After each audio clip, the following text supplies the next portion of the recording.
الحمد لله العلي الأكرم الذي علم بالقلم، علم الإنسان ما لم يعلم، والصلاة والسلام على رسوله النبي الأمي الأعظم الذي أوتي جوامع الكلم وينابيع الحكم، وعلى آله وأصحابه الذين قاموا ببلاغ الدين إلى جميع الأمم. أما بعد، فقد قال الله تبارك وتعالى في كتابه المقدس والمطهر: أعوذ بالله من الشيطان الرجيم، بسم الله الرحمن الرحيم. الرحمن علم القرآن، خلق الإنسان، علمه البيان. وقال تعالى: وأن ليس للإنسان إلا ما سعى وأن سعيه سوف يرى ثم يجزاه الجزاء الأوفى. صدق الله العظيم. صاحب السعادة الشيخ محمد علاء الدين حفظه الله ووقاه لخدمة الإسلام والدين، وحضرة الشيخ الجليل حفظه الله ورعاه، وحضرات الحكم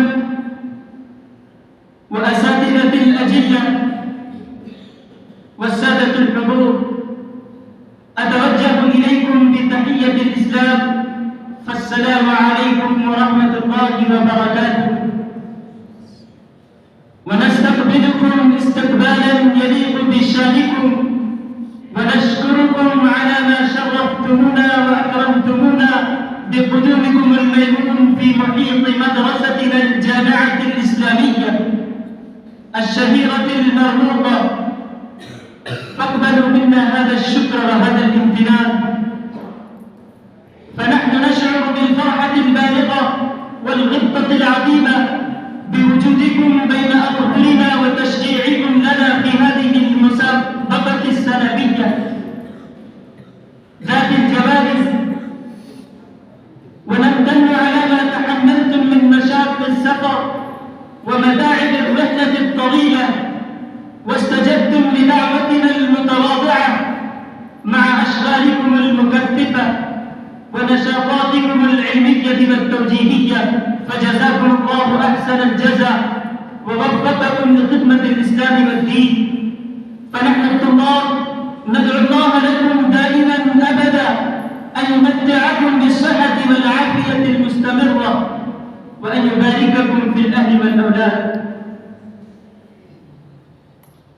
أيها الحفل الحضور، هذه الحفلة المختصة بالطلبة العليا للخطابة في المسابقة السنوية ذات الجوائز للنادي العربي لطلاب هذه الدار. النادي العربي هو منصة التدريب للطلبة لهذه الجامعة على الخطابة والبيان والكتابة والتحليل، فيعقد النادي العربي حفلات أسبوعية وشهرية طول السنة لإنشاء القدرة البيانية والكتابية في الطلبة باللغة العربية، ولتأهيلهم لتوجيه الدعوة الإسلامية وتبليغ رسالة الإسلام بلغة قوية مؤثرة.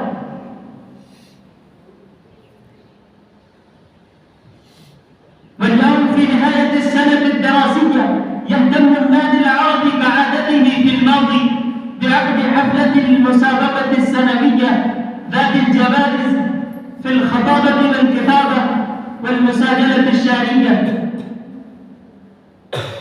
أيها السادة الحضور، قبل بداية الحفلة أرى حسنا أن نختار لها رئيسا، فلذلك ألتمس بغاية من الإجلال والتقدير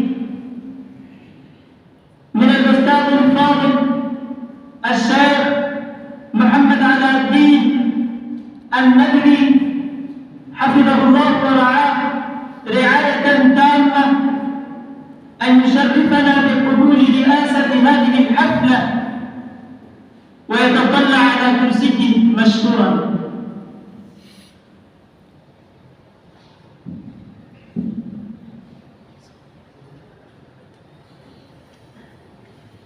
أخيرا نرجو إخواننا الطلبة والمستمعين الحضور أنهم يستمعون إلى خطب الطلبة بغاية من الهدوء والطمأنينة ويصغون إليها كل الإصغاء.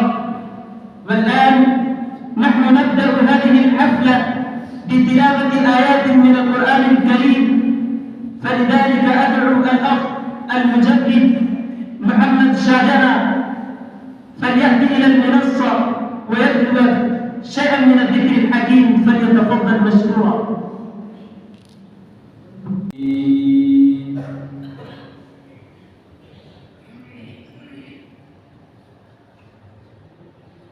بسم الله الرحمن الرحيم.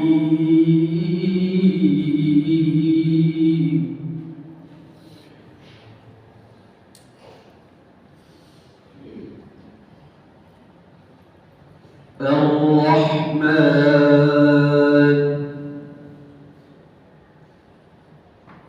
علم القرآن خلق الإنسان علمه البيان.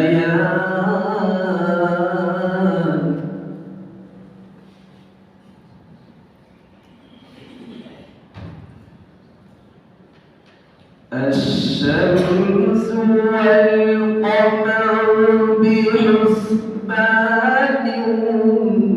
والنجم والشجر يسجدان.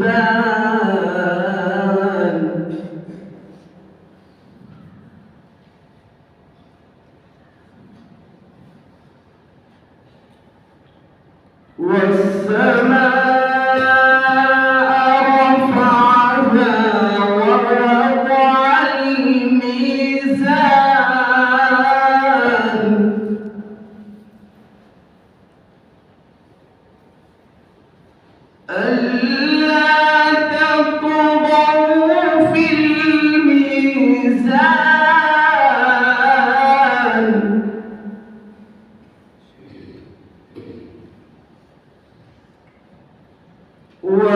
وأقيموا الوزن بالقسط ولا تخسروا الميزان.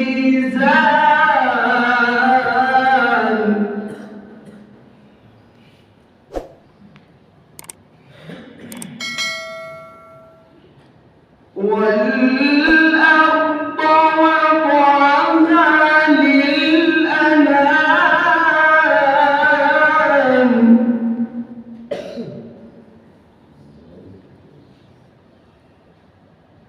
فيها فاكهة والنخل ذات الأكمام.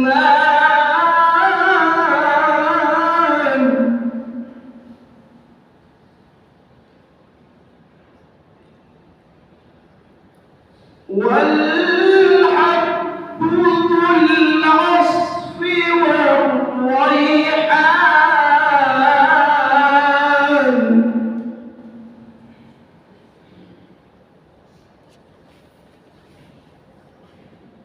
فبأي آلاء ربكما تكذبان. الرحمن علم القرآن خلق الإنسان علمه البيان.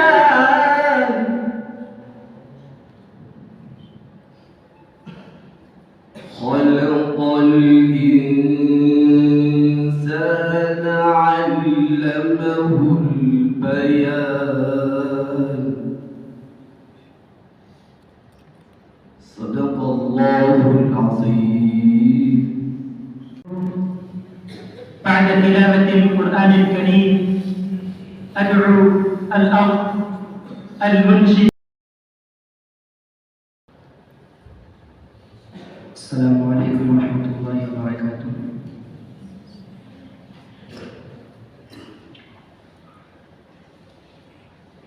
أغروا عليه للنبوة خاتم، أغروا عليه للنبوة خاتم، من الله مشهور دنيا يروح ويشهد.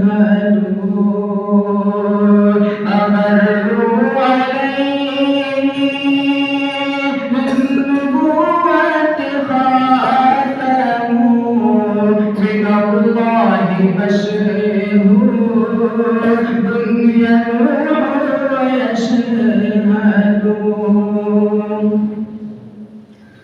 وذم الإله اسم النبي نسيمه، وذم الإله اسم النبي نسيمه، إذا قال في الخمس المؤذن أشهد. أغروا عليه للنبوة خاتم، من الله مشهور دنيا يروح ويشهد. وشق له من اسمه ليعزه، وشق له من اسمه ليعزه، فذو العرش محمود هذا محمد. أغروا عليه للنبوة خاتم، من الله مشهور دنيا يروح ويشهد. نبي أتانا بعد ياس وفترة، نبي أتانا بعد ياس وفترة، من الرسل والأوثان في الأرض تعبد. ومروا عليه للنبوة خاتم، من الله مشهور دنيا يروح ويشهد. فأمسى سراجا مستنيرا وهاديا، فأمسى سراجا مستنيرا وهاديا، يلوح كما لاح السقيل المهند. أغروا عليه للنبوة خاتم، من الله مشهور دنيا يروح ويشهد. وأنذر لنا وبشر جنة، وأنذر لنا وبشر جنة، وعلمنا الإسلام فالله محمد. أغروا عليه للنبوة خاتم، من الله مشهور دنيا يروح ويشهد. وكذا كان الشأن في الخلافة الراشدة وما بعدها إلى زمن متأخر، فالإسلام الآن في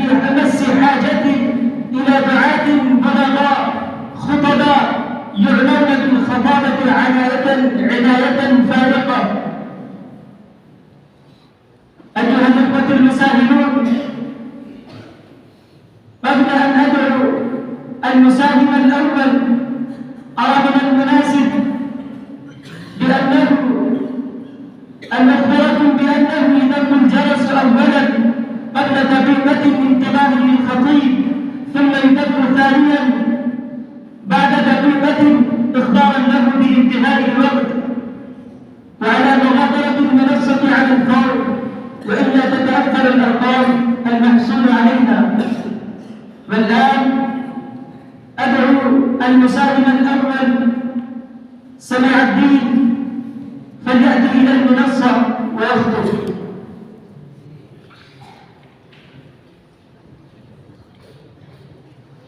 الذي نزل الفرقان على عبده ليكون للعالمين نذيرا وجعله هداية للحياة الإنسانية، وأشهد أن محمدًا عبده ورسوله النبي الأكرم علم القرآن فكان خير معلم، فصلوات الله وسلامه عليه وعلى آله وأصحابه أجمعين. أما بعد، رئيس الحفل الكريم وأصحاب الحكم والسعادة وأساتذة الكرام وإخواني في الله، إني أريد أن ألقي أمامكم بهذه المناسبة السارة الميمونة حول الموضوع القرآن دستور الإنسانية.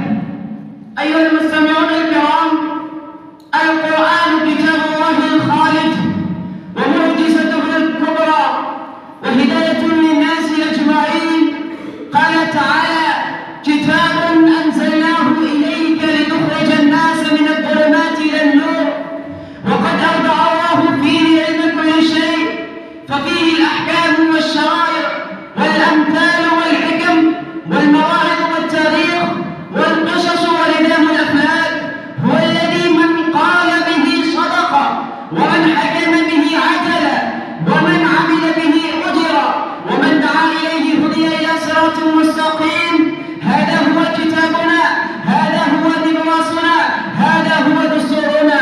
أيها الحاضرون، ليس القرآن كتاب قصص وأحكام فحسب، بل هو كتاب جامع شامل مشتمل على أجمل المناهج للحياة الإنسانية، ويحتوي على ما يسوق البشرية إلى السعادة والهنا. فقد قرر القرآن الكريم حقوق الإنسان، فحقوق الإنسان في الإسلام ليست منحة من ملك أو حاكم أو قرارا صادرا عن سلطة محلية أو منظمة دولية، وإنما هي حقوق ملزمة بحكم مصدرها السماوي ومنبعها الإلهي، لا تقبل الحذف ولا النسخ ولا التعطيل، ولا يسمح بالاعتداء عليها، ولا يجوز التنازل عنها، ولا يقبل الاستخفاف بها.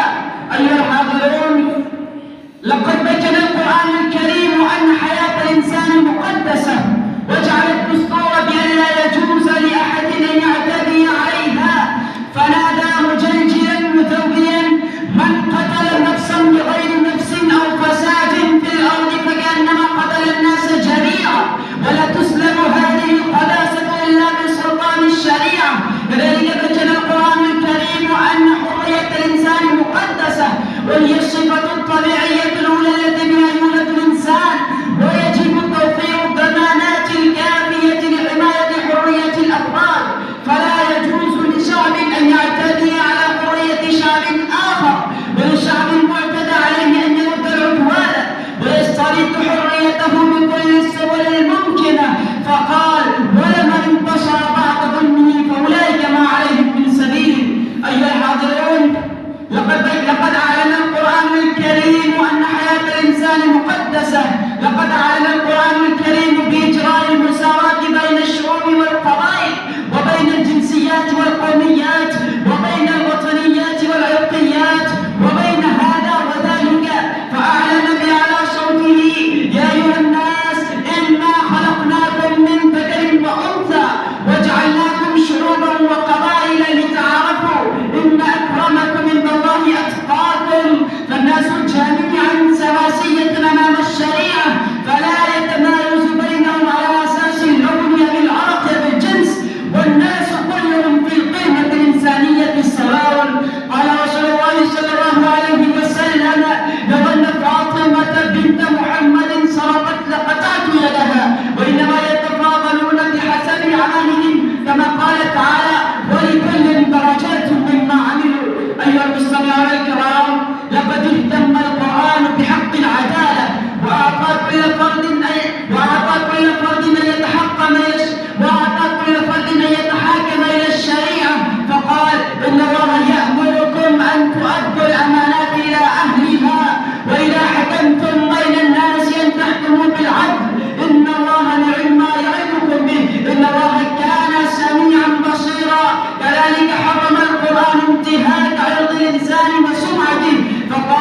يا أيها الذين آمنوا لا يسخر قوم من قوم عسى أن يكونوا خيرا منهم ولا نساء من نساء عسى أن يكون خيرا منهن ولا تلمسوا أنفسكم ولا تنابزوا بالألقاب. كذلك حرم القرآن تتبع عوراته ومحاولة النيل من شخصيته واديانه الأدبي، فقال يا أيها الذين آمنوا اجتنبوا كثيرا من الظن إن بعض الظن إثم ولا تجسسوا ولا يغتب بعضكم بعضا أيحب أحدكم أن يأكل لحم أخيه ميتا فكرهتموه واتقوا الله إن الله التواب الرحيم.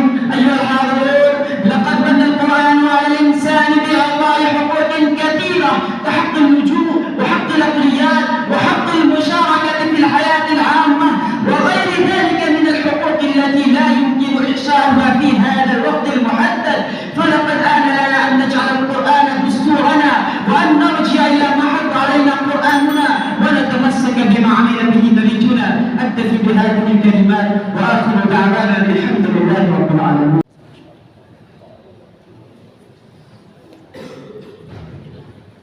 الحمد لله رب العالمين والصلاة والسلام على رسوله الكريم، أما بعد.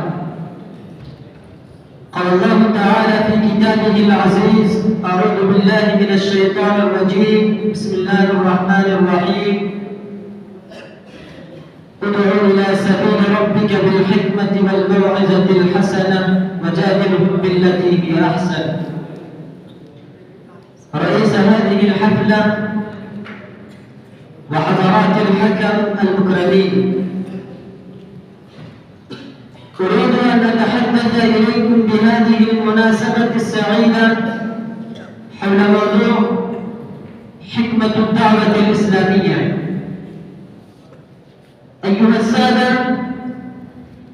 إن مثل الداعي في هذا العالم كمثل الفلاح الذي يحرث الأرض ويتعهد المزرع ويقطع الأعشاب والحشائش غير المطلوبة لكي يحصل المحصول الزراعي المطلوب.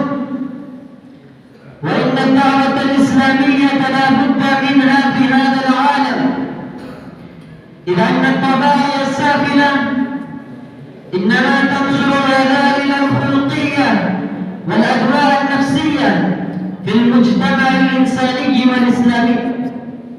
وإن الطبائع مجبولة على الانسياق وراء الغرائز السافلة والأهواء الرذيلة، والطبائع مدفوعة إلى الهبي إلى الأسفل. ولكن المطلوب لدى الرحمن سبحانه وتعالى هو أن يكون الإنسان متجنبا عن جميع ما يلبسه وينجسه، وأن يكون متجنبا عن بدء طريق الصالحين والأتقياء، وأن يكون متجنبا عما يقربه إلى الشياطين. ولكن الله تبارك وتعالى خلق هذا العالم للاختبار والامتحان، والإنسان يكون فيه في اختبار دائم وامتحان مستمر.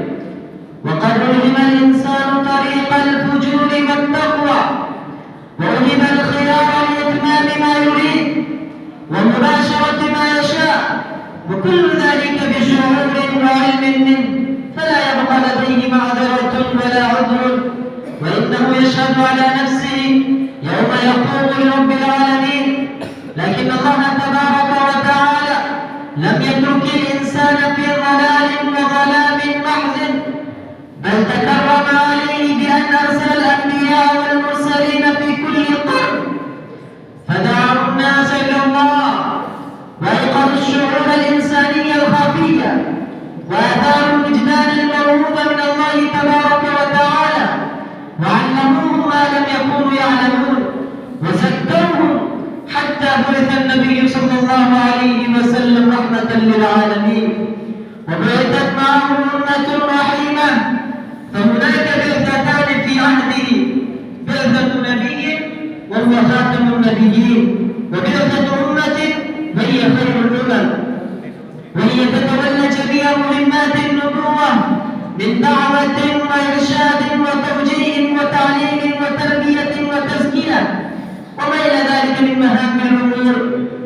قال الله تبارك وتعالى: أعوذ بالله من الشيطان الرجيم: كنتم خير أمة أخرجت للناس تأمرون بالمعروف وتنهون عن المنكر وتؤمنون بالله.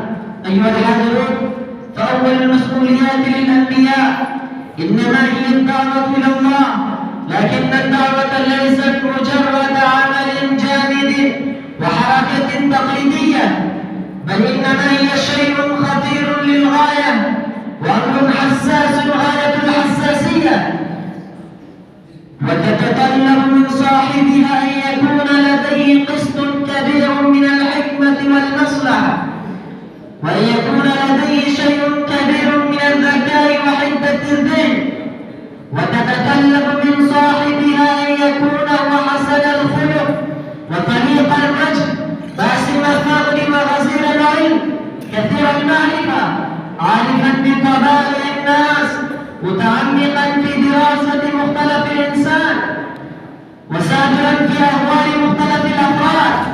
وتتطلب من صاحبها أن تكون عزته حسنة مرغوبة فيها، لأن تكون كلمات محفوظة. أيها الحاضرون، ربما يحتاج الداعي إلى المجادلة والنقاش، وربما يحتاج إلى قول لين، كما قال رسول الله صلى الله عليه وسلم: يسروا ولا تعسروا، بشروا ولا تنفروا. أكتفي بهذه الكلمات وآخر دعوانا الحمد لله رب العالمين. الحمد لله والصلاة والسلام على رسول الله. أما بعد، قال الله تبارك وتعالى في القرآن المجيد والفرقان الحميد: فأعوذ بالله من الشيطان الرجيم، بسم الله الرحمن الرحيم: ولا تهنوا ولا تحزنوا وأنتم الأعلون إن كنتم مؤمنين. صدق الله العظيم. رئيس الحفظ المبجل وحضرات الحكم وإخواني في الله، من سعادة حظي أن أقدم عليكم بهذه المناسبة الساعة الميمونة خطبة وجيزة حول الموضوع المحدث: كيف يمكن لنا أن نستعيد مجدنا السالف في مثل هذا الوضع المتأزم. أيها الحاضرون الكرام، ما تعيشه الأمة الإسلامية من أحوال حرجة وما تعانيه من ظروف قاسية وذل وخضوع أمام القوى الباطلة ليس خافيا على كل من له معرفة بأمور المسلمين. والدول الغربية المعادية للإسلام لا تدع فرصة لترديد الشبان المسلمين، والمعارضون الحاقدون للإسلام يغزون على التراث الإسلامي والحضارة الإسلامية ويهجمون على مقوماتها صباح مساء وليل نهار. أيها الأحبة في الله، إن الأمة التي بعثها الله عز وجل لتحكم العالم وتقيم العدل وتنشر الأمن والأمانة وتهدي الناس إلى ما فيه صلاحهم وتدعو البشرية إلى الخير وتقوم بالأمر بالمعروف والنهي عن المنكر. وقد كان الصحابة رضوان الله تعالى عليهم أجمعين والذين جاءوا من بعدهم يفتخرون بالانتماء إلى هذا الدين القويم ويعتزون به، وإنما قد تلقوا القرآن في إيمان صادق ففتحوا العالم حتى أقوى الدول العالمية. وقد شهد بهم تاريخ العالم أن الحق يعلو ولا يعلى عليه، وأن الله تبارك وتعالى عندما بعث رسول الله صلى الله عليه وسلم لم يبعث رسولا ليعلم الناس ويزكي القلوب ويهذب النفوس فحسب، بل إنما أراد أن يظهره ويظهر دينه على الأديان كلها، كما قال تعالى: هو الذي أرسل رسوله بالهدى والدين الحق ليظهره على الدين كله ولو كره الكافرون. أيها الأحبة في الله، وكانوا حملة المهابة في وجوههم يخاف به جماعة ذلك العصر. تعالوا نتذكر هنا ذلك الصحابي الذي وقف أمام رستم وألقى عليه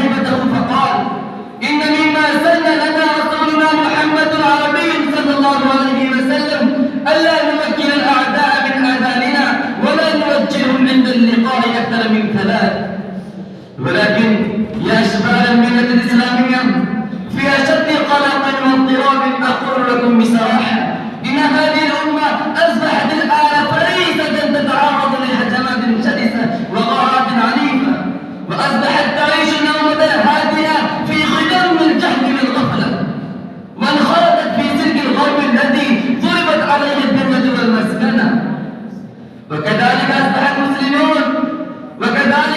المسلمون عالة على الأمم المادية التي جرت وراء المطامع والشهوات، وأنهم تخلفوا عن مهمتهم الدعوية التي امتازوا بها على سائر الأمم. فإن الدعوة منوطة بهم في كل عصر ومصر وفي كل حين وآن.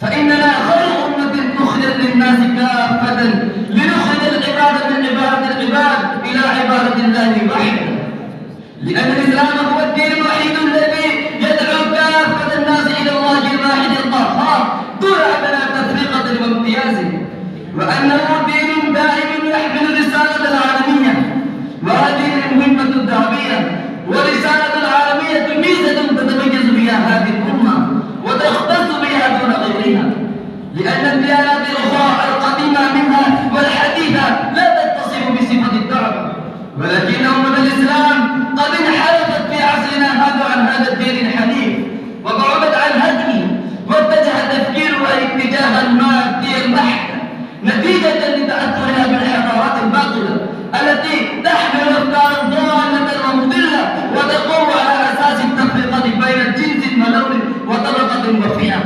وتتخذ شعارها فلا يقتسوا. أيها الأحبة في الله، كونوا إخوانا، كونوا جسدا واحدا، كونوا جمعية كالبنيان المرصوص، وجعلوا أنفسكم كالطول العظيم أمام الفجرة الظلمة متلاهين على المادة والشهوات يرونكم مثليكم رأي العين. واعتصموا بحبل الله متمسكين بالقرآن العظيم، فإن نبينا محمد العربي صلى الله عليه وسلم قال: لن تضلوا ما تمسكتم بهما كتاب الله وسنة رسول الله. وتسلحوا بسلاح العلم والمعرفة، فإن القرآن الكريم يحركنا ويركزنا على العلم حينا لآخر، وكذلك في عصرنا الحديث أنما هو أبلغ ذريعة. وأختم بهذه الكلمات، والسلام عليكم.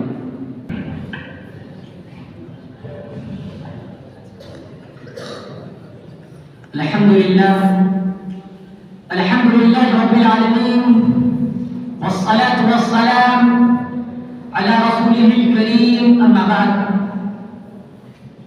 فأعوذ بالله من الشيطان الرجيم. بسم الله الرحمن الرحيم. لقد أنزلنا إليكم كتابا فيه ذكركم أفلا تعقلون. وقال تعالى: إن هذا القرآن يهدي للتي هي أقوم. صدق الله العظيم.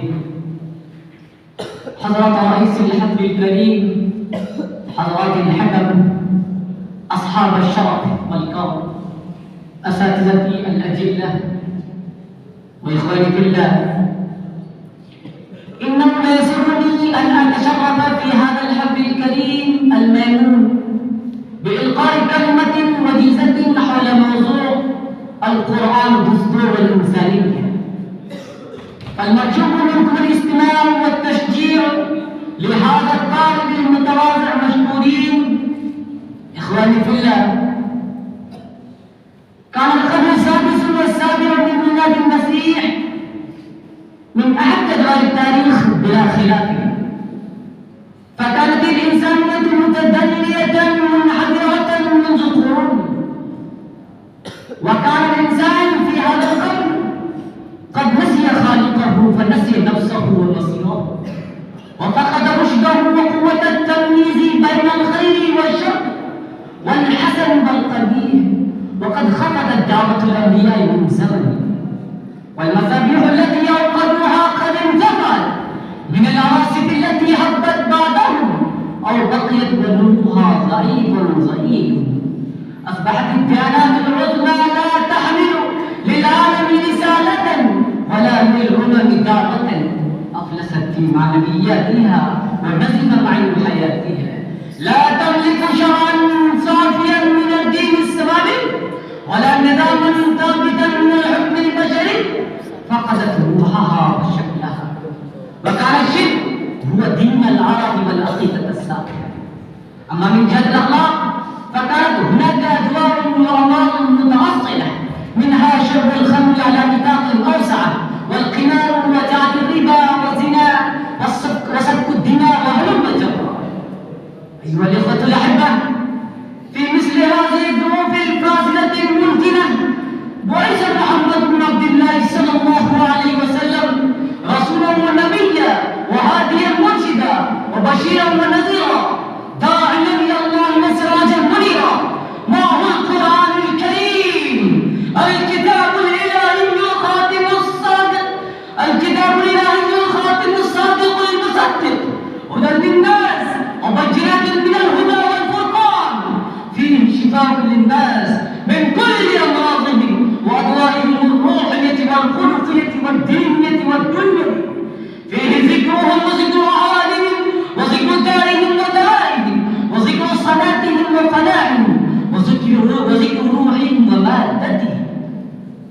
قال الله تبارك وتعالى في كتابه المقدس: لقد أنزلنا إليكم كتابا فيه ذكركم أفلا تعقلون.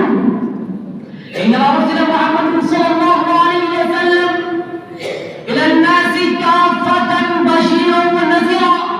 إنما أرسل أن يخرج عباد الله جميعا من عبادة العباد إلى عبادة الله وحده، ويخرج الناس من زيغ الدنيا إلى سعة الدنيا والآخرة. أيها الأخوة الأحبة، لا شك أن القرآن والدستور الإنسانية جماعة، ولا تزال الإنسانية متسجعة في زللاته متخبطة في غاياته كما كانت في الجاهلية، ما دامت غير مرتبطة بالقرآن، غير مقتبسة منها مبتعدة عن تعليمه. وإن القرآن وسيرة محمد صلى الله عليه وسلم هما قوتان عظيمتان تستطيعان أن تشعلا في العالم الإسلامي نار الحماسة والإيمان، وتحدث في كل وقت صوة عظيمة على العصر الجاهلي، وتجعل من أمة مستسلمة منخزلة ناعسة أمة فضيلة ملتهبة حماسة وغيرة وحنقا على الجاهلية وسخطا على النسب الجائرة. أيها الأخوة الكرام، ليس القرآن كتاب هداية ودستورا للحياة وقانونا للعيش للمسلمين فقط، بل إن القرآن والدستور البشرية جماعة يخاطب الملل والأقوام والأمم كلها على اختلاف الأوتان والبلاد واللسان وتباعد الدول والأوتان. ينادي بالناس جميعا فجاءت كلمة يا أيها الناس في القرآن الكريم عدة مرات، فقد جاء يا أيها الناس اعبدوا ربكم الذي خلقكم والذين من قبلكم لعلكم تتقون، وجاء في بداية سورة النساء يا أيها الناس اتقوا ربكم الذي خلقكم والذين من قبل يا أيها الناس اتقوا ربكم الذي خلقكم من نفس واحدة وخلق منها زوجها وبث منهما رجالا كثيرا ونساء واتقوا الله الذي تساءلون به والأرحام إن الله كان عليكم رقيبا. بسم الله الرحمن الرحيم. الحمد لله رب العالمين وبه نستعين. أما بعد، فقد قال الله تبارك وتعالى في كتابه المقدس والمطهر: أعوذ بالله من الشيطان الرجيم، بسم الله الرحمن الرحيم. يرفع الله الذين آمنوا منكم والذين أوتوا العلم درجات. وقال النبي صلى الله عليه وسلم: من يرد الله به خيرا يفقهه في الدين، أو كما قال عليه الصلاة والسلام. رئيس الحفلة المبجل وحضرات الحكم وأستاذي المكرم وزملائي، إني أريد أن ألقي عليكم خطبة وجيزة حول الموضوع أهمية العلم في حياة الإنسان. أيها الحاضرون، إن للعلم أهمية في كل زمان ومكان لا يستهان بها، وهناك فرق بين العالم والجاهل. يقول القرآن في أسلوبه المعجب: قل هل يستوي الذين يعلمون والذين لا يعلمون. وقال النبي الكريم صلى الله عليه وسلم: فضل العالم على العابد كفضل القمر على سائر الكواكب. وقال: إن العلماء ورثة الأنبياء، وإن الأنبياء لم يورثوا دينارا ولا درهما، إنما ورثوا العلم فمن أخذه بحق وافر. ومن الممكن أن نقدر أهمية العلم من الحديث الذي يدل على غرض بعثته في هذا العلم. فقال النبي صلى الله عليه وسلم موجود في كتب الأحاديث بهذه الألفاظ: وإنما بعثت معلما. وبين الله تعالى غرض بعثته فقال: هو الذي بعث في الأميين رسولا منهم يتلو عليهم آياته ويزكيهم ويعلمهم الكتاب والحكمة. فإن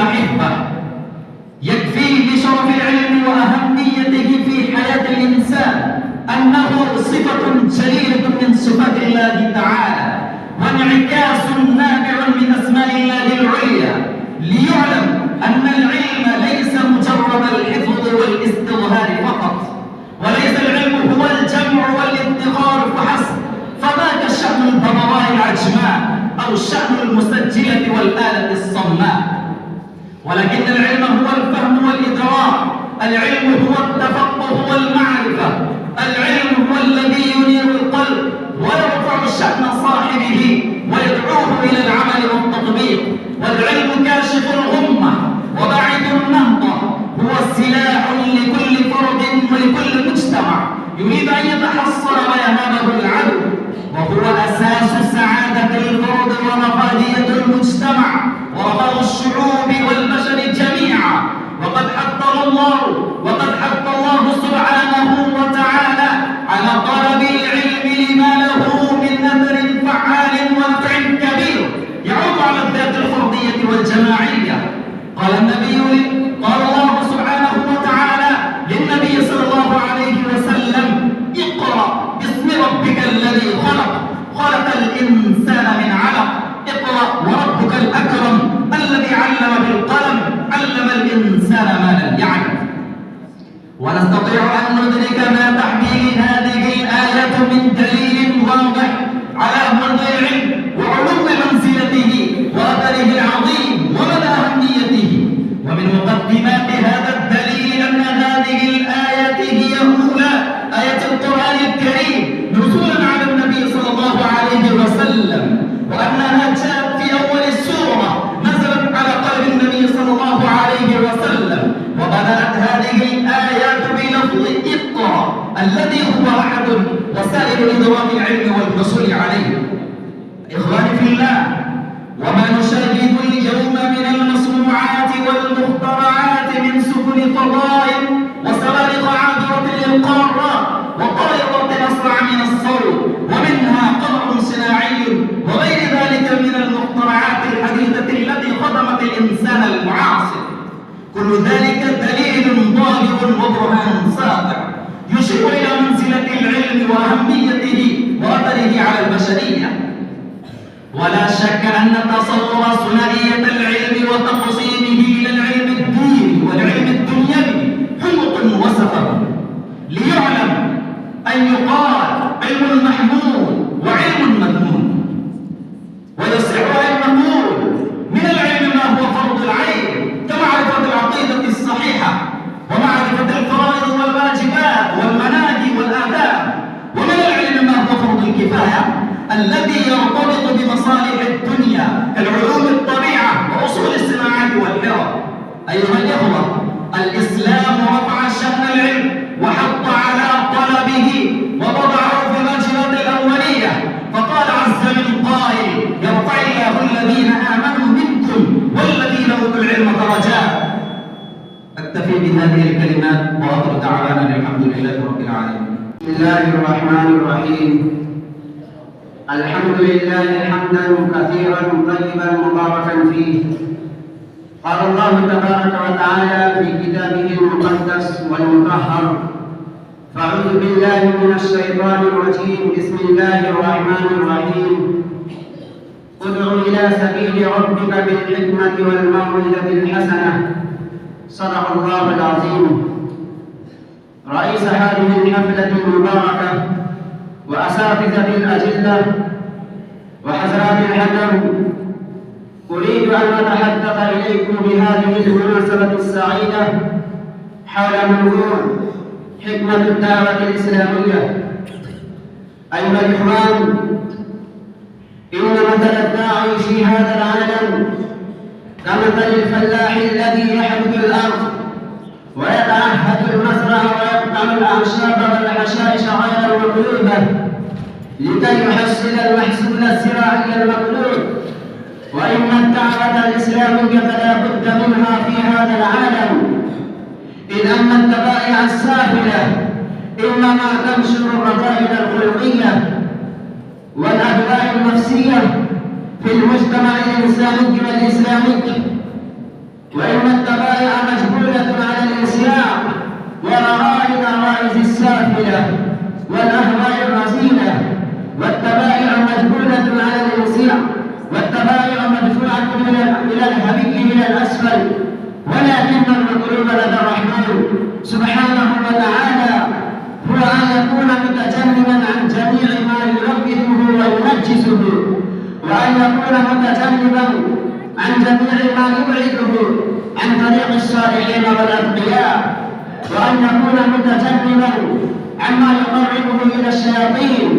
ولكن الله تبارك وتعالى خلق هذا العالم للاختبار والامتحان، والإنسان يكون فيه في اختبار دائم وامتحان مستمر، وقد رفض الإنسان طريق الفجور والتقوى، ورغب الخيار لإكمال ما يريد ومباشرة ما يشاء، وكل ذلك بشعور وعلم به، فلا يبقى لديه معصية ولا عذر، وإنه يشهد على نفسه يوم يقول لرب العالمين. لكن الله تبارك وتعالى لم يترك الإنسان في كل ظلام وظلام محزن، بل تكرم عليه بأن أرسل الأنبياء والمرسلين في كل قرن فدعوا الناس إلى الله، وأيقظ الشعور الإنساني للخافية، وأثاروا الوجدان من الموهوبة من الله تبارك وتعالى، وعلموهم ما لم يكونوا يعلمون، وسبقوهم حتى بعث النبي صلى الله عليه وسلم رحمة للعالمين، وبعثت معه أمة رحيمة، فهناك بعثتان في عهده: بعثة نبي وهو خاتم النبيين، وبعثة أمة وهي خير الأمم، وهي تتولى جميع مهمات النبوة من دعوة وإرشاد وتوجيه وتعليم وتربية وتزكية وما إلى ذلك من مهام الأمور. قال الله تبارك وتعالى: كنتم خير أمة أخرجت للناس تأمرون بالمعروف وتنهون عن المنكر وتؤمنون بالله. أيها السادة، فأول المسؤوليات للأنبياء إنما هي دعوة الله، لكن الدعوة ليست مجرد عمل جامد وحركة تقليدية، بل إنما هي شيء خطير للغاية وأمر حساس غاية الحساسية، وتتطلب من صاحبها أن يكون لديه قسط كبير من الحكمة والمصلحة، وأن يكون لديه شيء كبير من الذكاء وعدة الفهم، وتتطلب من صاحبها أن يكون هو حسن الخلق وطريق الوجه، جسم الصغر وغزير العلم، كثير المعرفة، عارفا بطبائع الناس، متعمقا في دراسة مجتمع الإنسان، وسابرا في أحوال مختلف الأفراد. وتتطلب من صاحبها أن تكون عزة حسنة مرغوبة فيها، لا أن تكون محفوظة قد حكاها من بعض أسلافه ويرددها في المناسبات. ربما يحتاج الداعي إلى المجادلة والنقاش بإحقاق الحق وإبطال الباطل، فهناك يجادل بما هو أحسن أسلوبا وأحسن لهجة وأحسن إبلاغا وأحسن إبناء وأحسن إرزاقا. أيها الإخوان، وربما يحتاج إلى قول اللجو، وربما يحتاج إلى إبداء مناهج التيسير في الإسلام، كما قال رسول الله صلى الله عليه وسلم: يسروا ولا تعسروا، وبشروا ولا تنفروا. وربما يحتاج إلى تنويع المعاملات مع مختلف الأفراد وصلا إلى مختلف الطبائع والأنسجة، ونرى لكل نماذج وأمثلة في حياة النبي صلى الله عليه وسلم. وإلى ذلك يشير قول النبي صلى الله عليه وسلم: وأنزلوا الناس منازلهم. وبالجملة فإن الداعي إلى الله لا ينجح في مهمته إلا أن يقول: قد حظي بكل هذه الأمور وشار إليها.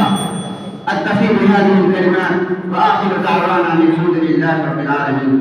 المرسلين سيدنا محمد بن عبد الله الأمين وعلى آله الطيبين وأصحابه الغر الميامين. ما اتصلت عين بنظر ووعت أذن بخبر وسلم تسليما كثيرا أما بعد، فقد قال الله تبارك وتعالى في كتابه المقدس: أعوذ بالله من الشيطان الرجيم، بسم الله الرحمن الرحيم. اقرأ باسم ربك الذي خلق الإنسان من علق، اقرأ وربك الأكرم الذي علم بالقلم، علم الإنسان ما لم يعلم. صدق الله العظيم. رئيس الحفلة المبجل وحضرات الحكم وأساتذتي الكرام وإخوتي الأحبة، إن موضوع حديثي معكم في هذه الحفلة السنوية ذات الجوائز أهمية العلم في حياة الإنسان. أيها الإخوة الأحبة، إن التعليم والتربية في قضية الاحتياجات الإنسانية بدونه لا يستطيع الإنسان أن يقوم بأي عمل طبق متطلباته. ونظرا إلى أهميته وفضيلته قال الله سبحانه وتعالى في كتابه المقدس: قل هل يستوي الذين يعلمون والذين لا يعلمون إنما يتذكر أولو الألباب. وإن الله سبحانه وتعالى بدأ هذا الدين بالعلم وبالحث عليه فقال: اقرأ باسم ربك الذي خلق الإنسان من علق، اقرأ وربك الأكرم الذي علم بالقلم، علم الإنسان ما لم يعلم. أيها الإخوة الأحبة، فإن العلم إنما هو سبب من أسمى الوسائل للرفعة الإنسانية في أي مجال من مجالات الحياة.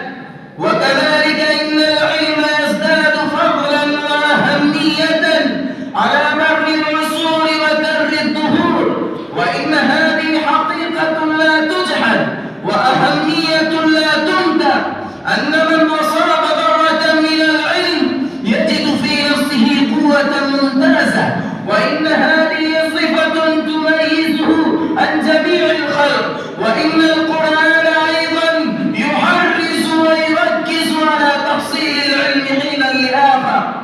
وذكر غرض بعثة النبي الأخير الخاتم محمد صلى الله عليه وسلم فقال: هو الذي بعث في الأميين رسولا منهم يتلو عليهم آياته ويزكيهم ويعلمهم الكتاب والحكمة.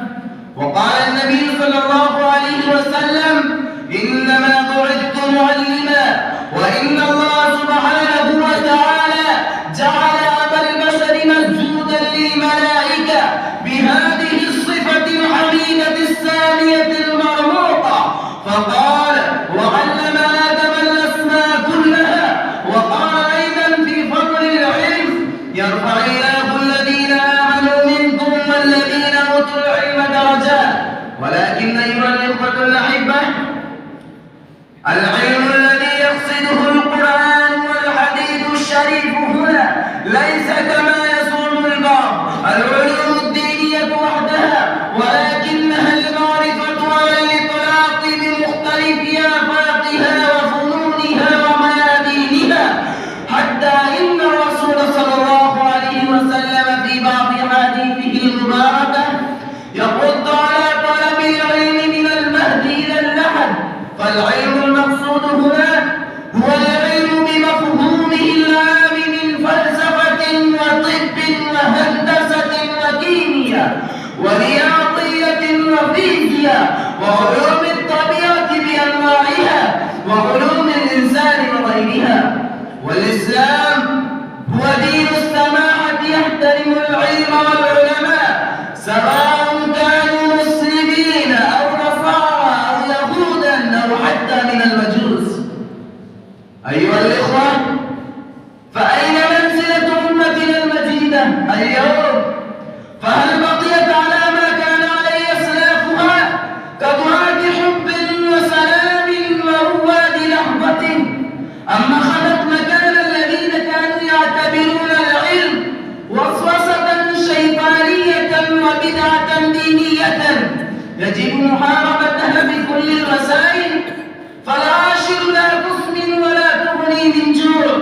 فبداية كل نهضة في احترام العلم وأهله وبذل الأموال في سبيل تحصيله واستخراج كنوزه من رياضه. والآن أكتفي بهذه الشر. العلم يبني بيوتا لا عماد لها، العلم يبني بيوتا لا عماد لها، والجهل يخرب بيوت العز والشرف.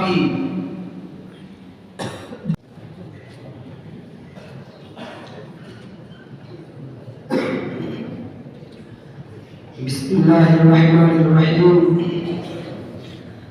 الحمد لله وحده، والصلاة والسلام على من لا نبي بعده.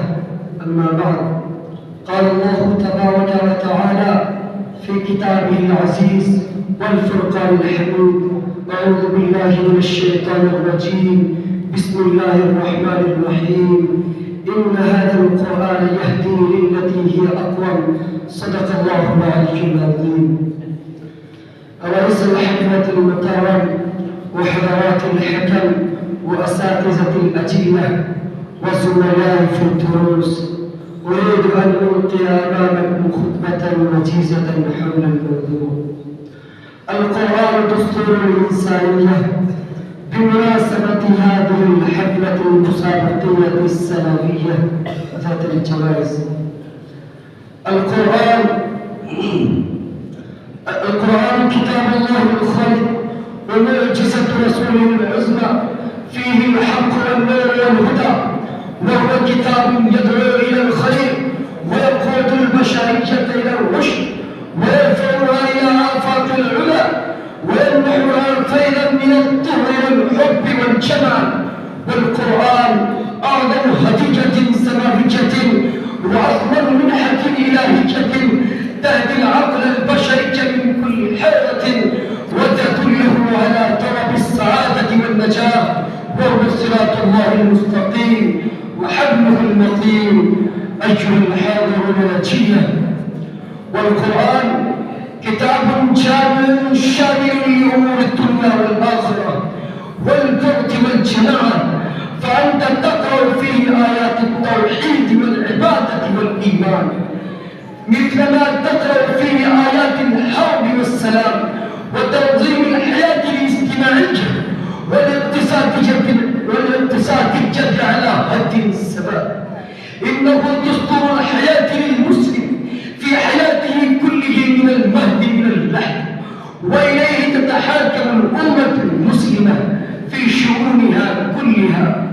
إخواني في الله، والحياة في القرآن عدل ورحمة وتواصل وابتعاد عن كل ما يسبب تخلف الأمة من بغي وعدوان وفواحش.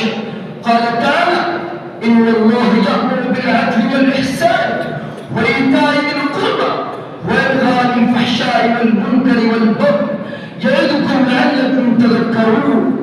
والقرآن كتاب معرفة يرى في العلم مثل من يلتمسه العبد من ربه، وقل رب زدني علما. وهو كتاب يدعو إلى العمل، وقل اعملوا فسيرى الله عملكم ورسوله والمؤمنون وستردون إلى عالم الغيب والشهادة فينبئكم بما كنتم تعملون. ويرفض الانفصام بين القول والعمل. كبر مقتا عند الله أن تقولوا ما لا تفعلون. والقرآن في نهاية يرسم السبيل الحياة البشرية ويوجه الغرض من التنوع الآخر وتوازن السكان على وجه الأرض، وهو التعارف والتعاون لما فيه مصلحة الناس جميعا. قال تعالى: يا أيها الناس إنا خلقناكم من ذكر وأنثى وجعلناكم شعوبا وقبائل لتعارفوا إن أكرمكم عند الله أتقاكم إن الله عليم خبير. فحقيق لمن كان القرآن كتابه أن ينهض ولا يتخلف وأن يقود رب الحياة، لا أن تجرفه تيار الحياة. إخواني في الله، ما أحوجنا إلى تفعيل القرآن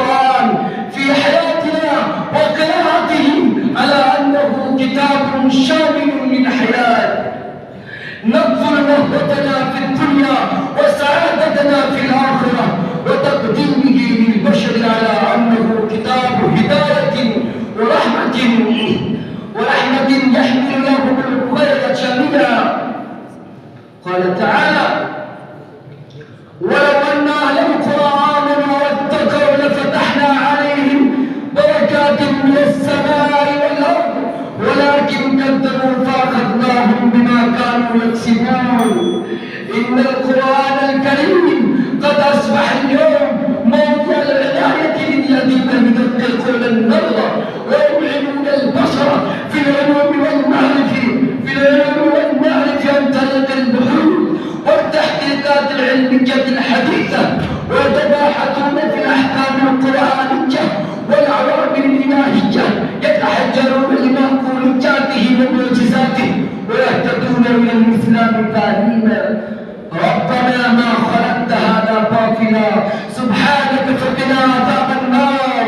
وقال تعالى: سنريهم آياتنا في الآفاق وفي أنفسهم حتى يتبين لهم أنه الحق. وقد أسس المسلمون قديما أرقى مبنيات العالم وبهروا عيون الأمم وذلوا قادة العالم عبر القرون. فاللهم ربنا أرنا الحق حقا وارزقنا اتباعه، وارنا الباطل باطلا وارزقنا اجتنابه، وخذ بناصيتنا إلى الإيمان واجعلنا في ظلال القرآن. وصلى الله تعالى على خير خلقه محمد وعلى آله وصحبه أجمعين، واكتفي بالصلاة والسلام، وآخر دعوانا الحمد لله رب العالمين.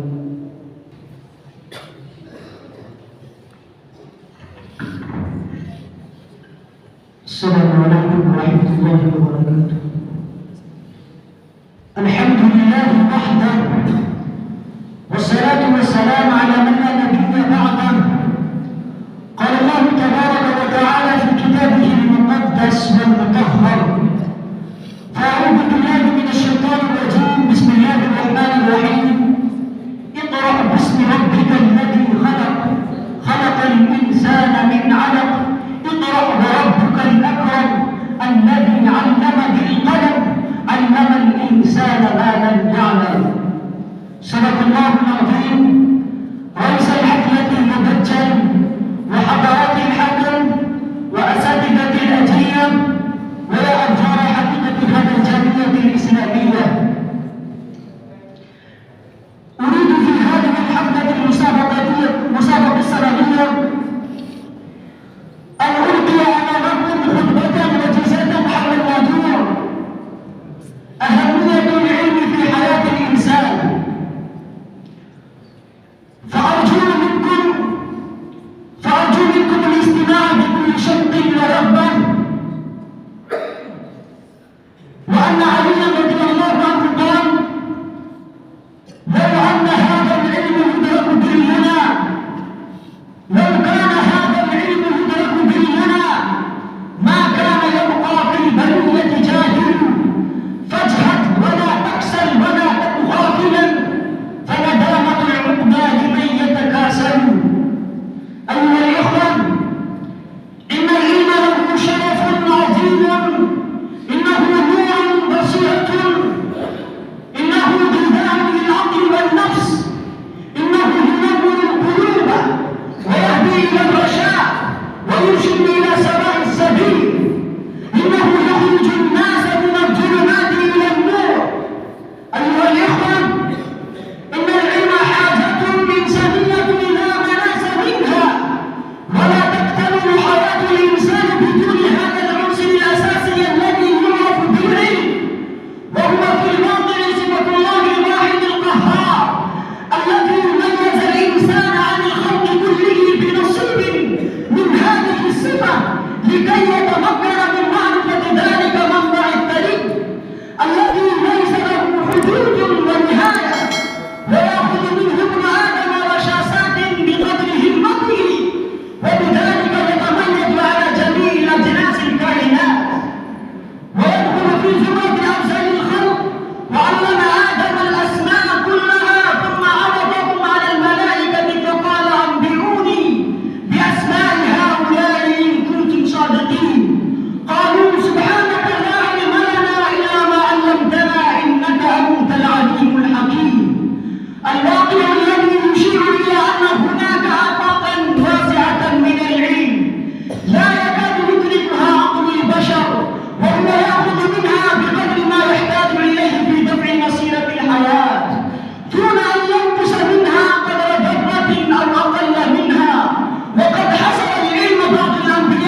وآخر دعوانا الحمد لله. والسلام على سيد المرسلين وعلى آله وصحبه أجمعين، أما بعد. فأعوذ بالله من الشيطان الرجيم. بسم الله الرحمن الرحيم. ادع إلى سبيل ربك بالحكمة والموعظة الحسنة وجادلهم بالتي هي أحسن. رئيس هذه الحفلة المباركة وحضرات الحكم المكرمين وأساتذة الكرام وإخواني وزملائي، إني أريد أن أتحدث إليكم بهذه المناسبة حول موضوع حكمة الدعوة الإسلامية. أيها السادة، إن مثل الداعي في هذا العالم كمثل الفلاح الذي يحرث الأرض ويتعهد المزرع ويقطع الأعشاب والحشائش غير المطلوبة لكي يحصل المحصول الزراعي المطلوب. وإن الدعوة الإسلامية لا بد منها في هذا العالم، إذ أن الطبائع السافلة إنما تنشر الرذائل الخلقية والأضواء النفسية في المجتمع الإسلامي والإنساني. وإن الطبائع مجبولة على الانفراد وراء الغرائز السافلة والأهواء الرذيلة، والطبائع مدفوعة إلى الهوي إلى الأسفل. لكن المطلوب لدى الرحمن سبحانه وتعالى هو أن يكون الإنسان متجنبا عن جميع ما يلوثه وينجسه، وأن يكون متجنبا عن جميع ما يبعده عن طريق الصالحين والأتقياء، وأن يكون متجنبا عما يقربه إلى الشياطين. ولكن الله تبارك وتعالى خلق هذا العالم للاختبار والامتحان، والإنسان يكون فيه في اختبار دائم وامتحان مستمر. وقد ألهم الإنسان طريق الفجور والتقوى، وألهم الخيار لإتمام ما يريد ومباشرة ما يشاء، وكل ذلك بشعور وعلم منه، فلا يبقى لديه معذرة ولا عذر، وإنه يشهد على نفسه يوم يقوم لرب العالمين. لكن الله تبارك وتعالى لم يترك الإنسان في ظلام وضلال محض، بل تكرم عليه بأن أرسل الأنبياء والمرسلين في كل قرن، فدعوا الناس إلى الله وأيقظوا الشعور الإنسانية الخافية وأثاروا الوجدان الموهوب من الله تبارك وتعالى، وعلموهم ما لم يكونوا يعلمون، وذكروهم حتى بعث النبي رحمة للعالمين وبعثت معه أمة رحيمة. فهناك بعثتان في عهد: بعثة نبي وهو خاتم النبيين، بعثة أمة وهي خير الأمم، وهي تتولى جميع مهمات النبوة من دعوة وإرشاد وتوجيه وتعليم وتربية وتزكية وما إلى ذلك من مهام الأمور. قال الله تبارك وتعالى: كنتم خير أمة أخرجت للناس تأمرون بالمعروف وتنهون عن المنكر وتؤمنون بالله. فأول المسؤوليات للأنبياء إنما هي الدعوة إلى الله، لكن الدعوة ليست مجرد عمل جامد وحركة تقليدية، بل إنما هي شيء خطير للغاية وأمر حساس غاية الحساسية، وتطلب من صاحبها أن يكون لديه قسط كبير من الحكمة والمصلحة، وأن يكون لديه شيء كبير من الذكاء وحدة الذهن، وتطلب من صاحبها أن يكون هو حسن الخلق وطليق الوجه، باسم الصبر وغزير العلم، كثير المعرفة، عارفا لطبائع الناس، متعمقا في دراسة مجتمع الإنسان، سابرا في أغوار مختلف الأخبار. وتطلب من صاحبها أن تكون عظته حسنة مرغوبة فيها. ربما يحتاج الداعي إلى المجادلة والنقاش لإحقاق الحق وإبطال الباطل، فهناك يجادل بما هو أحسن أسلوبا وأحسن نتيجة وأحسن درجة. وأكتفي بهذه الكلمات المتناثرة المتواضعة، وأسأله تعالى التوفيق والسداد في كل الأمور، وآخر دعوانا أن الحمد لله رب العالمين. بسم الله الرحمن الرحيم وبه نستعين، أما بعد، فأعوذ بالله من الشيطان الرجيم. بسم الله الرحمن الرحيم. سبحان الذي أسرى بعبده ليلا من المسجد الحرام إلى المسجد الأقصى الذي باركنا حوله لنريه من آياتنا. صدق الله العظيم. رئيس الحفل الكريم وأساتذتي الأجلاء وحضرات الحكم، إن موضوع خطبتي اليوم في هذه الحفلة السعيدة الأرض المقدسة والمحافظة على حرمتها. المسجد الأقصى بقعة مباركة، بقعة مشرقة، بقعة منورة، بقعة نيضت بها ذكريات نورانية، بقعة تتعطر منها نفحات إيمانية، نفحات دينية، نفحات ربانية، بقعة مربوط بها تاريخنا المشرف. هذا هو المسجد الأقصى الذي بناه نبينا الجليل سليمان لعبادة الله وحده، وهو الكعبة الأولى التي توجه إليها المسلمون في عبادتهم وصلواتهم إلى أمد المدين، حتى أمر نبينا الخاتم بالاستقبال من القبلة التي بناها إبراهيم خليل الله، فول وجهك شطر المسجد الحرام. لكن يا إخواني، هذه البقعة التي احتل عليها الغاشمون الظالمون، احتل عليها الطاغون الكافرون، احتل عليها غضب الله عليهم من القردة الخاسئين. القدس أرض البركات والنبوات، القدس أرض الرباط والجهاد، القدس ثالث المدن المعظمة في الإسلام، وهي من المساجد الثلاثة التي لا تشد الرحال إلا إليها. إن قضية القدس أو قضية فلسطين هي قضية المسلمين الأولى، هي قضية الإسلام والقرآن. لا يجوز للأمة الإسلامية أن تضع هذه القضية دبر آذانها أو وراء ظهرها.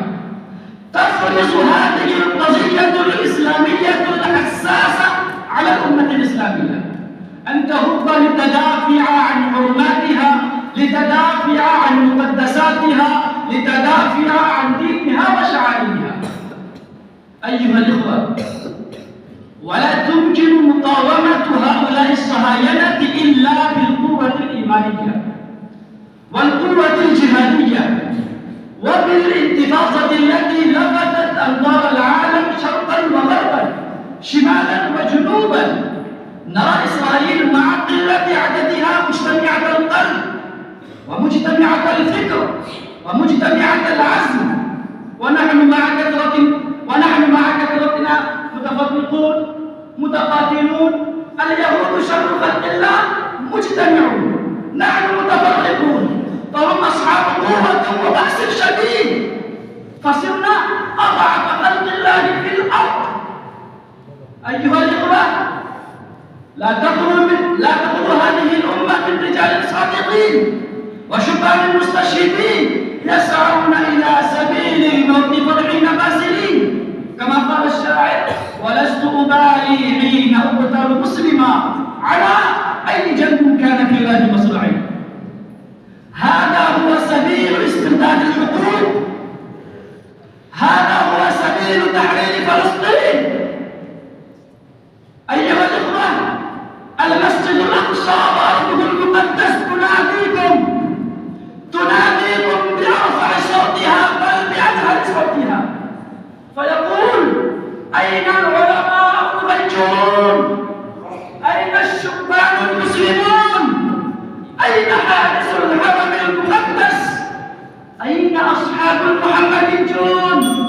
أين متبعو صلاح الدين الأيوبي الذين جاهدوا مجاهدة عظيمة، الذين ضحوا نفوسهم الغالية، الذين يتقوا أولادهم وعملوا نساءهم، الذين ثبتوا ولم يتزلزلوا؟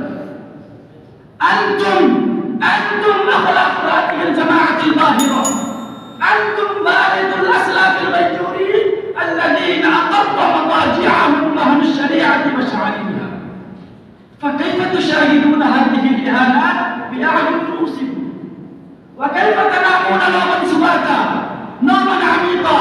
يا أيها الملوك والرؤساء للعالم الإسلامي، قوموا من سباتكم العميق واتركوا مصالحكم الذاتية والسياسية ورابطوا ثغوركم وشعائركم.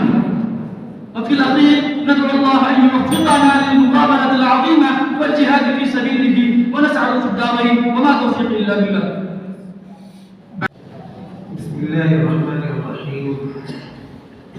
الحمد لله رب العالمين، والصلاة والسلام على سيد الأنبياء والمرسلين وعلى آله وصحبه وعلى من تبعهم بإحسان ودعا بدعوتهم إلى يوم الدين.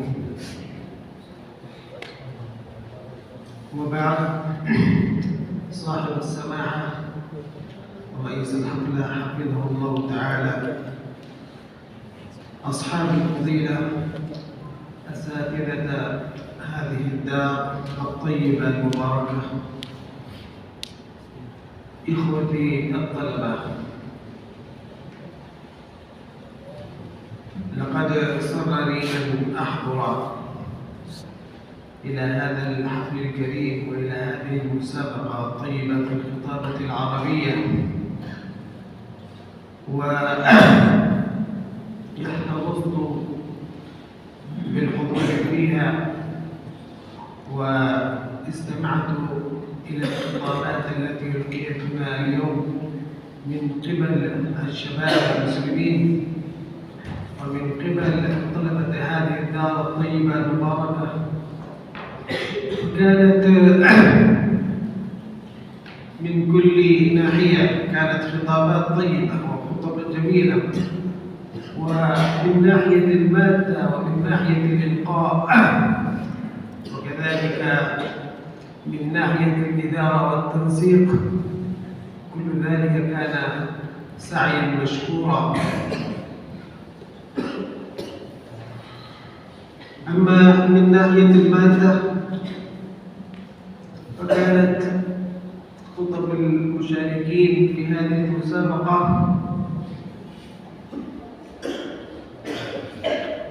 ذات احتجاج سليم وذات استدلال قوي بالآيات القرآنية والأحاديث النبوية الشريفة، وكذلك كانت جميلة من ناحية الغزارة المعنوية ومن ناحية الأسلوب الأدبي، وكذلك الإلقاء الذي شاهدناه من قبل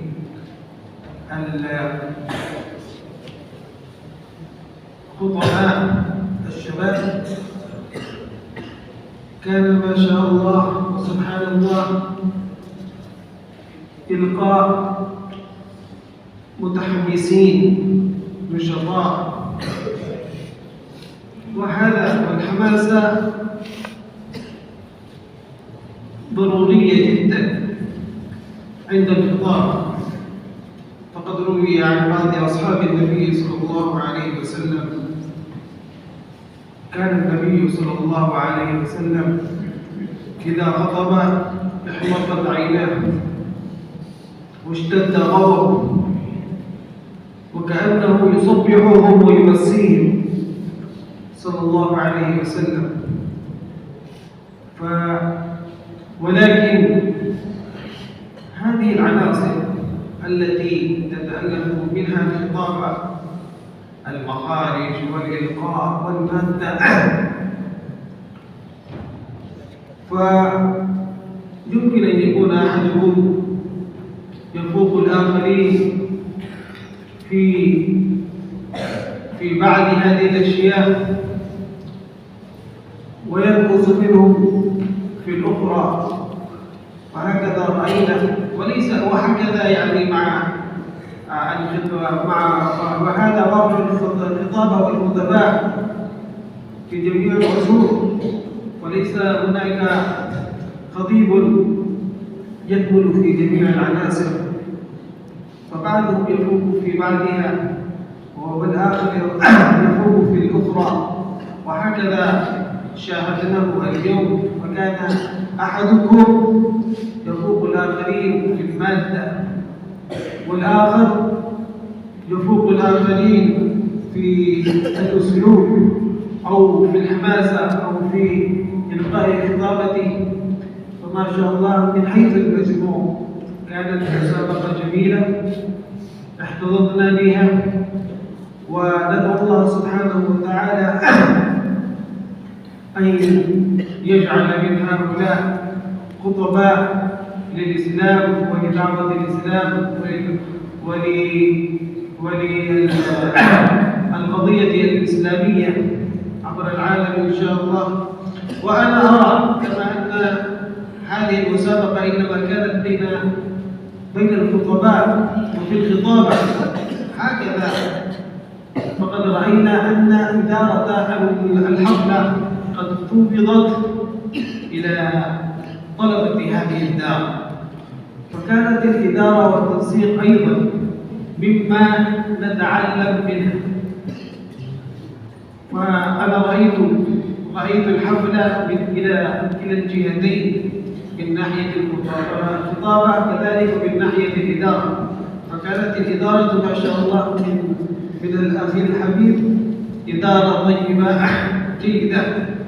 ولكن عندي ملاحظات أريد أن أذكرها له، وهو أننا كلما ندعو الأخ المشارك للخطابة فلا بد أن نغير جملنا وتعبيرنا من حين لحين، لأن الإنسان قد طبع، والطبيعة البشرية أنها تتطلع إلى جديد، فتكرار الكلمات هذا يؤذي الأسماع ويؤذي الطباع، فلا بد أن نغير عندما نوجه الدعوة إلى الإخوة المشاركين، لا بد أن نغيرها من حين لحين. فليس مما ينبغي أن ندعو كل أخ بهذه الكلمة بعد ذلك فلان. والشيء الثاني لا بد أن ندعوه باحترام، أدعو الأخ المشارك الفلاني، أدعو الأخ الكريم الفلاني، لا بد أن نحترمه وندعوه باحترام. وكذلك كل خطيب عندما انتهى وقته في آخر كلامه قال أكتفي بهذه الكلمة، وكثيرا ما أسمع هذه الجملة حتى يعني سئمت أذناي من هذه الكلمة. لا بد أن نغيرها بكلمة أخرى وبلفظ آخر، يمكن أن نقول لقد أرى فيما قلت غنى عما سأقول، والسلام عليكم ورحمة الله وبركاته، أو بأي كلمة أخرى. لا بد أن نغير هذه الأشياء حتى يحتض الجلساء في هذا الحفل ويتمتعوا بكل شيء، بكل جملة وبكل تعبير وبكل كلام. هذا ما لاحظته وأشكركم جميعا، والسلام عليكم ورحمة الله وبركاته.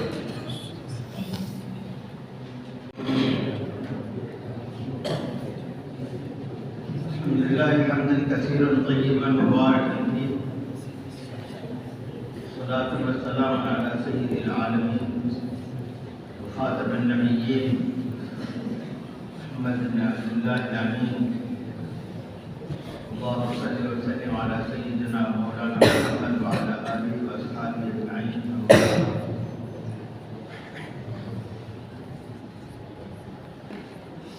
حضرات أساتذة هذه الدار وإخوتي الأعزاء المستمعين،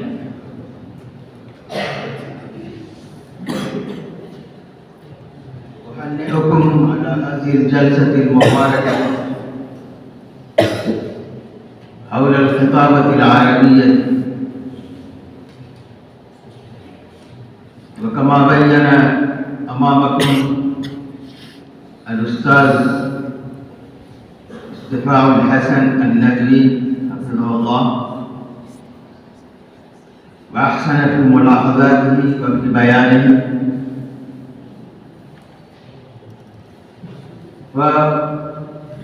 وأثني على هيئة التدريس وأساتذة هذه الدار، أثني عليهم ثناء عاطرا، لأنهم أعدوا هذه الخطب الجميلة الرائعة الفصيحة، إما أنهم وجهوا إلى طلبتهم توجيهات رشيدة تربوية علمية دراسية، فعجز هؤلاء الخطباء خطاباتهم وقدموا أمامكم وأمامنا، فإنها خطب جميلة، خطب مطابقة للواقع وللموضوع. والخطبة يا أيها الإخوة المستمعون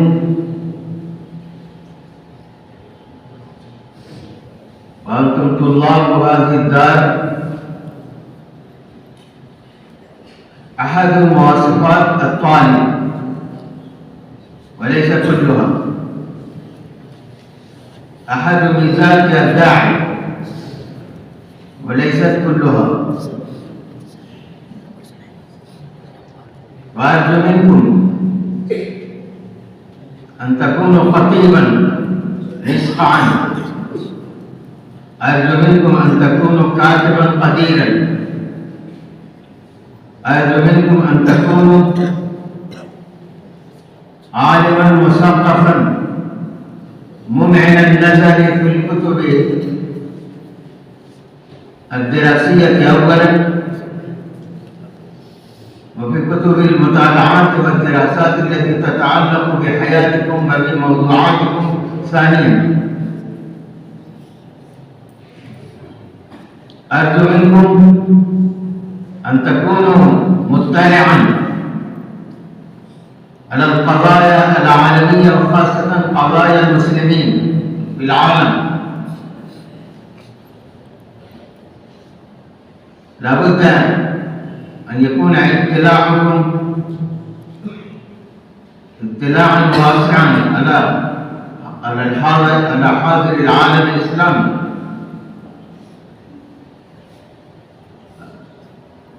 وأهم من هذه كلها أن تتصفوا بخلق عالية، فإن الإسلام يحتاج إلى دعاة وإلى علماء وإلى كتاب وإلى باحثين وإلى مجتمعات إسلامية من تطبق في داخل قلوبهم في عقول دورهم لا بد أن يطبقوا وتطبق هذه المجتمعات وهؤلاء الدعاة أن يطبقوا الإسلام في واقع حياتهم أولا، ثم يحاولوا ويبذلوا الجهود ثانيا في أن يطبقوه في واقع الحياة ثانيا. فإن الإسلام لا يحتاج إلى باحثين وأباطرة ومفكرين مثل ما يحتاج إلى نموذج عالي، إلى مجتمع مثالي. نحن المسلمين في هذا العصر نفقد هذا النموذج المثالي الواقعي. الإنسان في الحقيقة لا يتكون ولا يتربى بالآثام، أي عن طريق السمع. لا يتغير الإنسان بعد أن يسمع الكلام الجميل، المحاضرات العالية، الخطابة المجللة، أو البحث الدقيق العميق. لا يتغير بمثل هذه الأشياء، وإنما يتغير بالعلوم حينما يرى الإنسان القدوة المثالية، فإذا يتغير.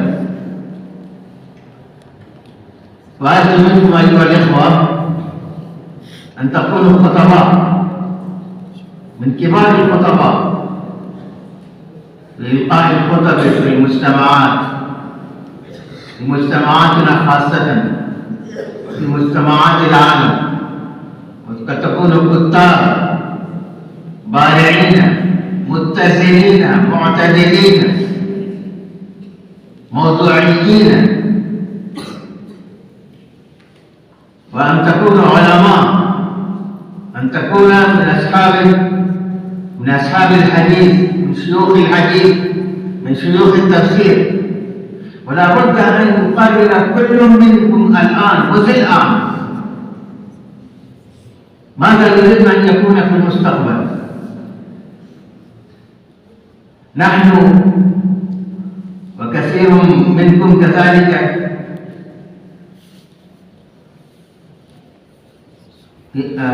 يقطعون مراحل دراسية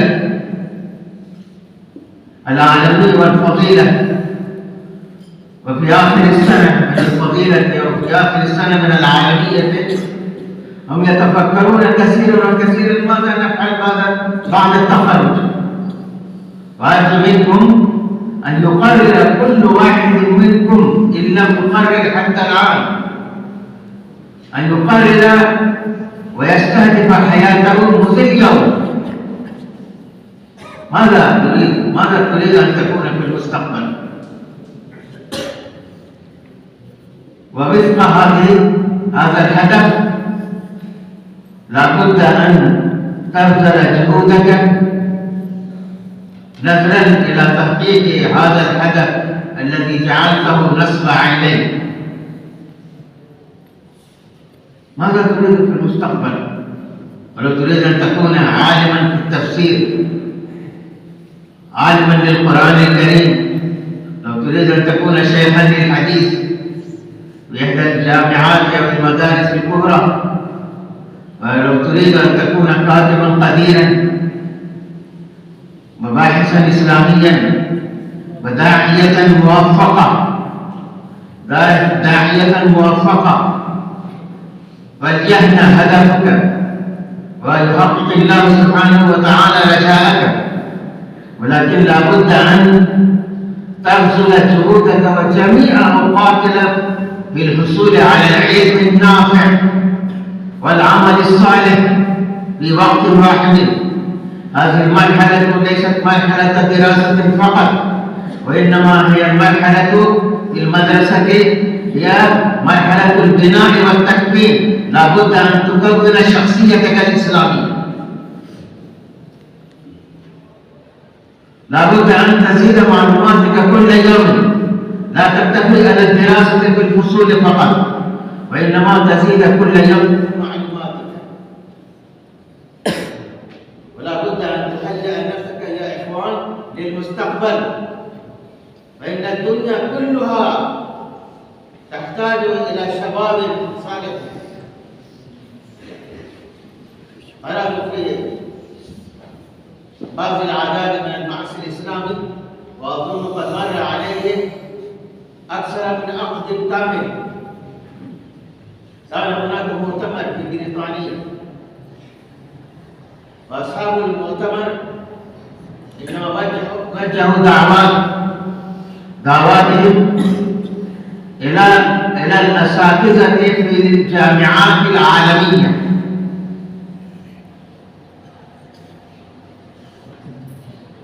ففي نهاية الأمر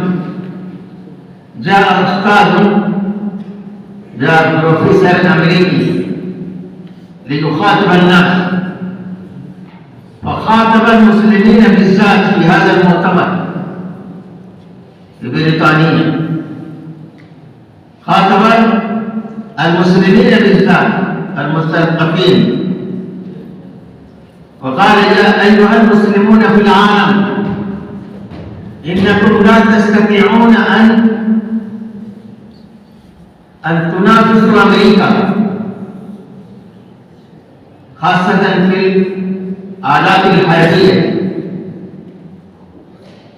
وفي التقدم المادي الحضاري. ولو حسبتم بعد عقدين، بعد 20 سنة، وبلغتم إلى ما بلغت إليه أمريكا، وأمريكا ستتقدم بعد عقدين أكثر مما هي في الآن. ثم قال: شيء واحد عندكم، وهذا الشيء هو شيء غالي نفيس جدا، وهو تستطيعون أن تخضعوا أمريكتين بالإسلام، بهذا الدين الذي تدينون به.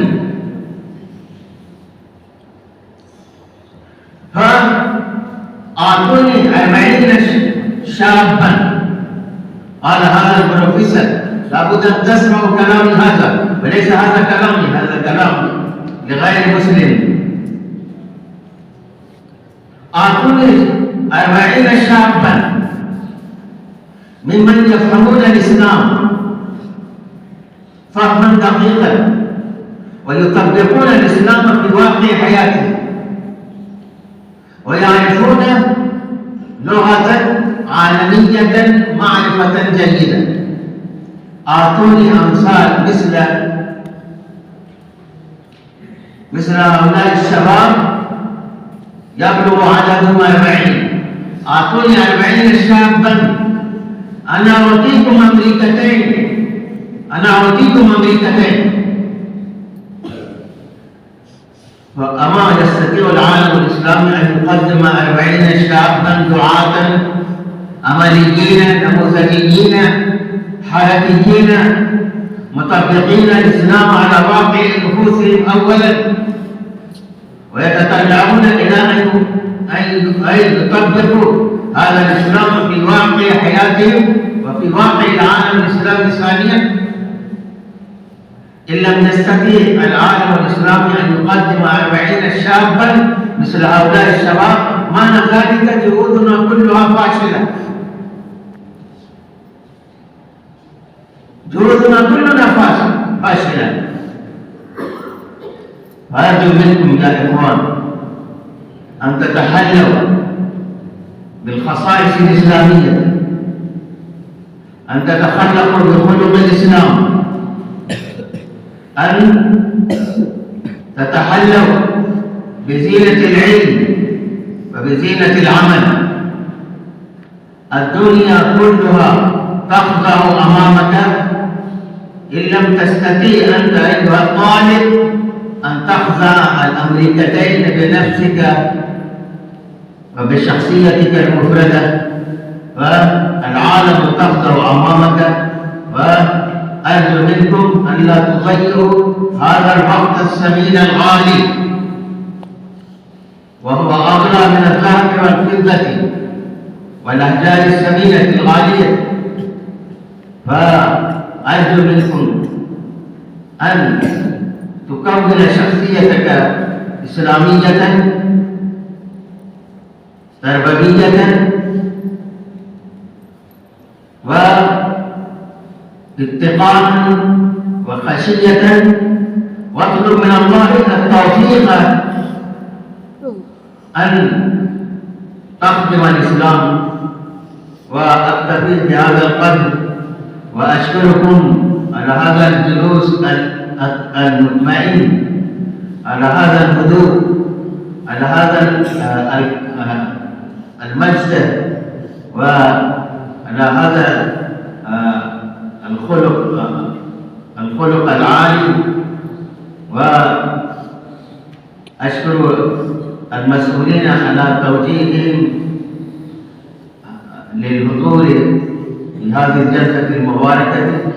وأقول لكم ختاما: اغتنموا هذه الفرصة. وقد قال الشاعر: أخي لن تنال العلم إلا بستة سأنبئك تفصيلها ببيان: ذكاء وحرص واجتهاد وبلغة. بلغة ما يستطيع بها الإنسان إلى الهدف المنشود، سواء يكون من المال وسواء يكون من السفر.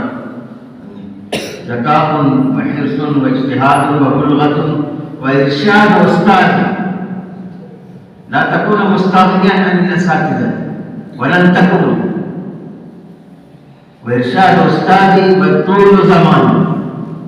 في دنيا العلم ليس هناك شيء ما يسمى شارت كت.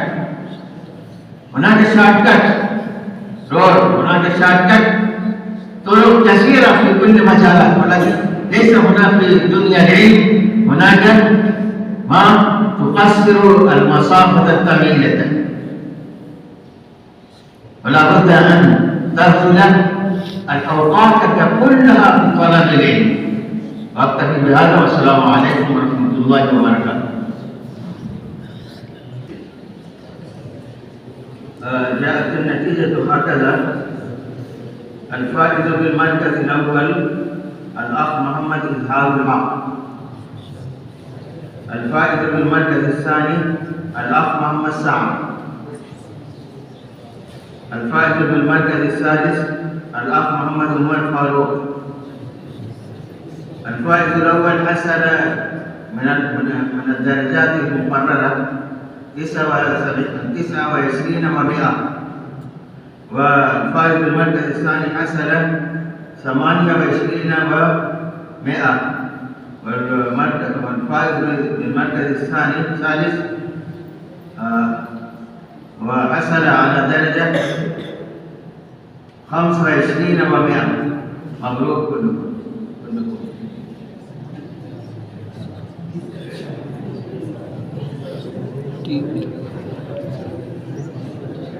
حضرات الحكم والأساتذة الأجلة الذين وفروا لنا فرصة غالية مع كثرة أشغالهم، وكذلك أشكر المساهمين وإخواني الآخرين على تشريفه، على حضورهم في هذه الحفلة المسابقية السنوية ذات الجوائز. والآن أعلن بانتهاء هذه الحفلة، والسلام عليكم ورحمة الله وبركاته.